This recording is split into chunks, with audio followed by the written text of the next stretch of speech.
Bienvenue devant moi. J'ai le Polar Loop et je vais simplement faire le déballage et jeter un rapide coup d'œil au bracelet intelligent ou peu importe comment vous voulez l'appeler.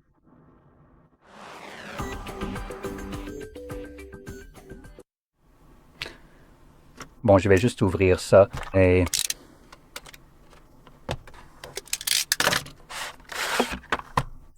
voici le fameux bracelet. Comme vous pouvez le voir, il est très minimaliste. Ce n'est pas vraiment comme, vous savez, le Xiaomi Band ou quelque chose comme ça. Il essaie d'être presque discret. Et ce qu'il propose est écrit juste ici. Donc, on a un suivi d'activité 24 heures sur 24 et 7 jours sur 7, des mesures de sommeil et de récupération, une détection automatique de l'entraînement et une longue autonomie de batterie. J'espère bien, vu qu'il n'a même pas d'écran maintenant. On peut le porter au poignet ou il se porte simplement au poignet, sachant que c'est aussi un accessoire pour, vous savez, juste une version plus longue du premier bracelet. Si vous avez des mains absolument énormes, que vous êtes vraiment une force de la nature, vous utiliserez probablement celui-ci. Mais comme je suis, eh bien, l'équivalent d'une brindille, je vais rester avec le tout petit bracelet. Merci beaucoup. Voilà. Et en ce qui concerne la qualité de fabrication, je tiens à le souligner, même si c'est juste un peu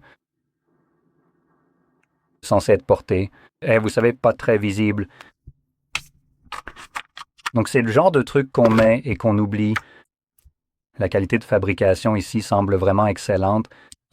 Donc le boîtier ici est en métal. Enfin, je veux dire, le corps de celui-ci. Donc en fait, on peut même l'enlever.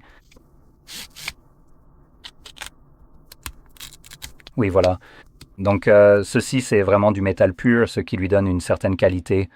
Le bracelet lui-même donne aussi une très bonne impression de qualité.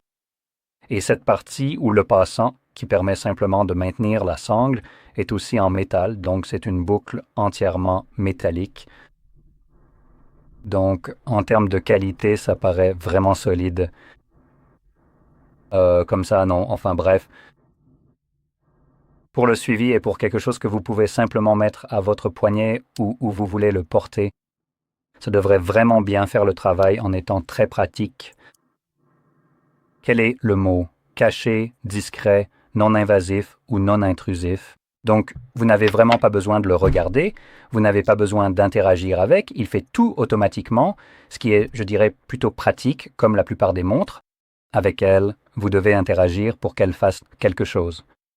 Ici, il va détecter que vous faites un certain type d'exercice et commencera à le suivre.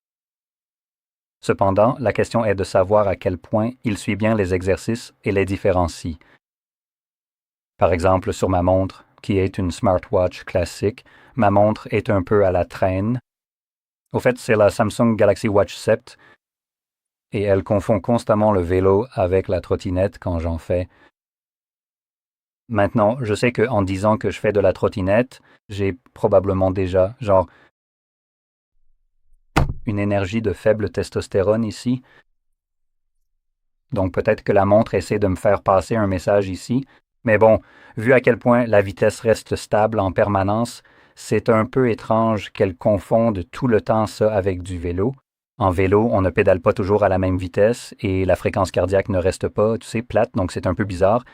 C'est pour ça que je le souligne, parce que Dieu sait comment ça va gérer la même chose. Parce qu'il se pourrait aussi qu'elle confonde certains exercices avec autre chose. Donc quand vous faites ça, sachez simplement que lorsque vous essayez de commencer un exercice, je vérifierai peut-être 2 fois comment elle le classe plus tard, juste pour que vous sachiez si elle le confond avec autre chose ou non.